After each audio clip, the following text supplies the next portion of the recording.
Here to represent our work, Spikingjet, enhancing fault injection for fully and convolutional spiking neural networks. This is another SNL fault injection. And here's are the other authors, my colleagues and professors Enrico, Alessio, Ana Chiara, Alessandro, and Stefano. And yeah, let's start. So this is the overview. First, I will talk about the safety, why it is important, and then the existing reliability analysis tools.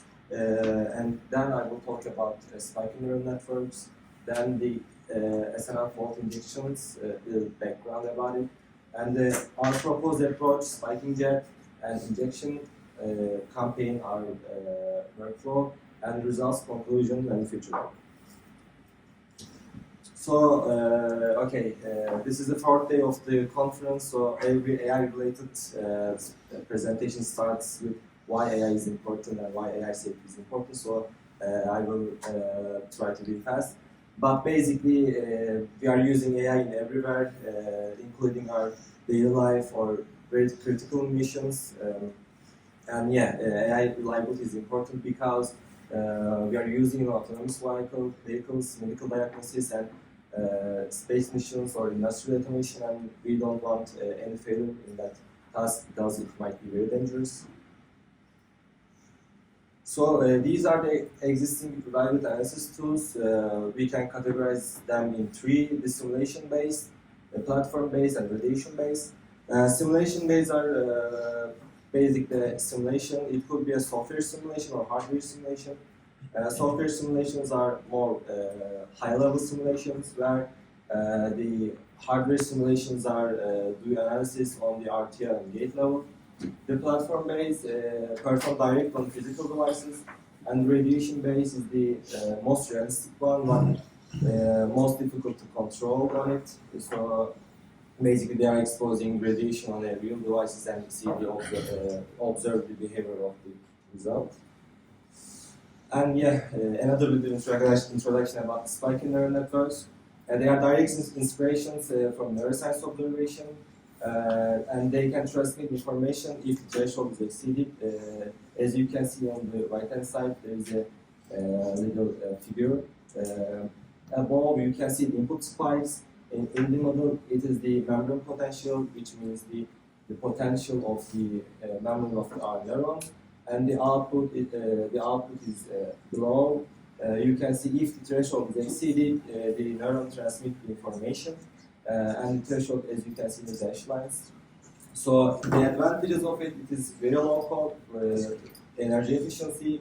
Since it is energy efficient, it means we can use it on edge computing. Also, it has the ability to process information asynchronously, and also it has a high performance on dynamic and time-sensitive data.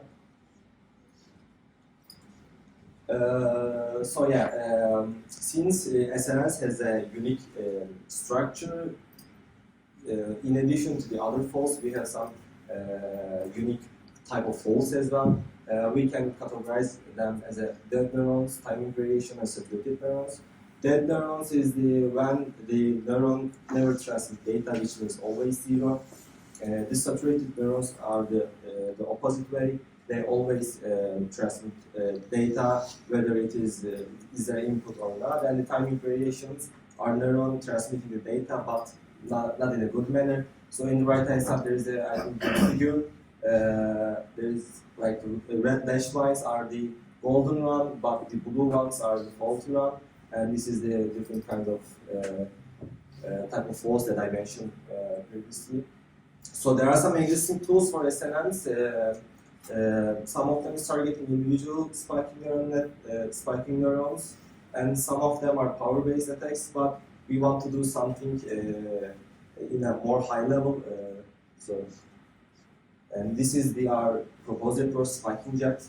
Spikingjet is a simulation-based software fault injection tool, and it is based on a very common framework, SNN torch. This framework is commonly used for spiking neural networks.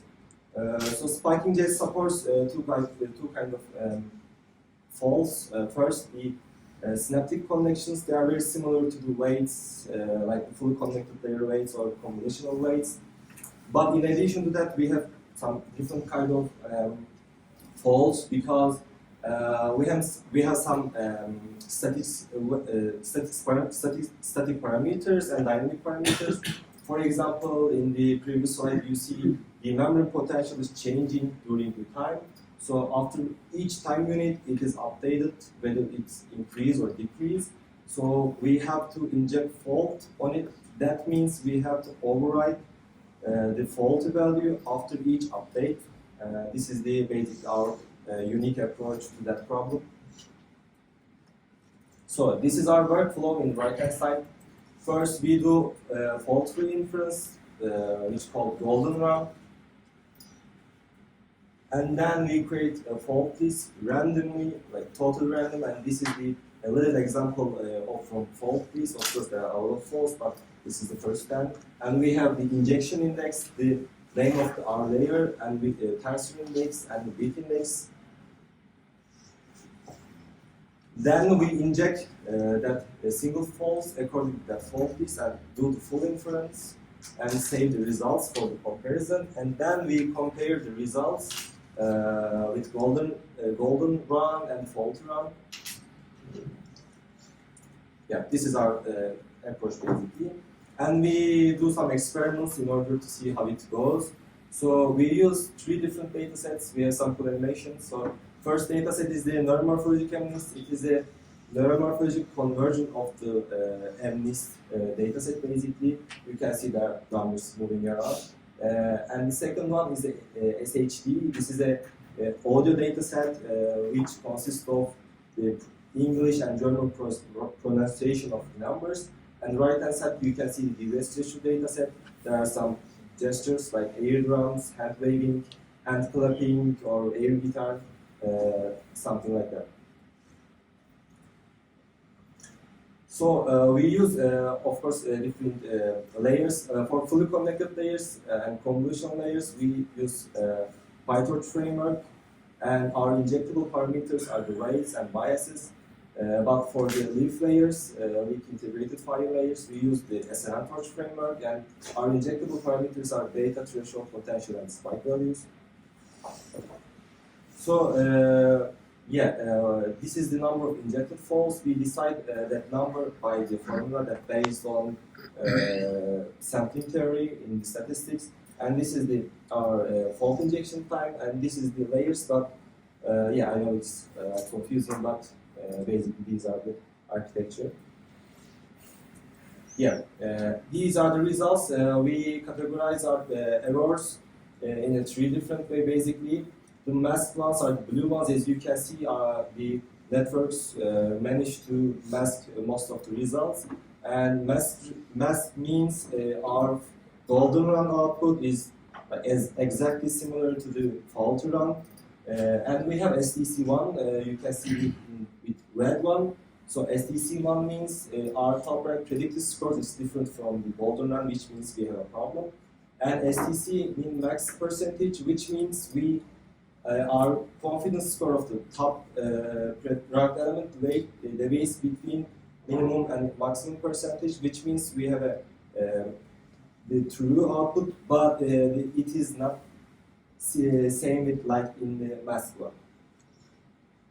So as you can see, MNIST perform better than the other networks, but basically they are all masked faults. So to conclude, Spikingjet is a fast fault injection tool for fully convolutional and convolutional SNNs. We have ability to inject faults in specific layers, and we also able to identify the network's weak components by observing which layer is more sensitive to the faults. We can see which are the more reliable layers and which are not. So, yeah, as a future work, we are planning to extend the analysis on a different data set, not only that tree.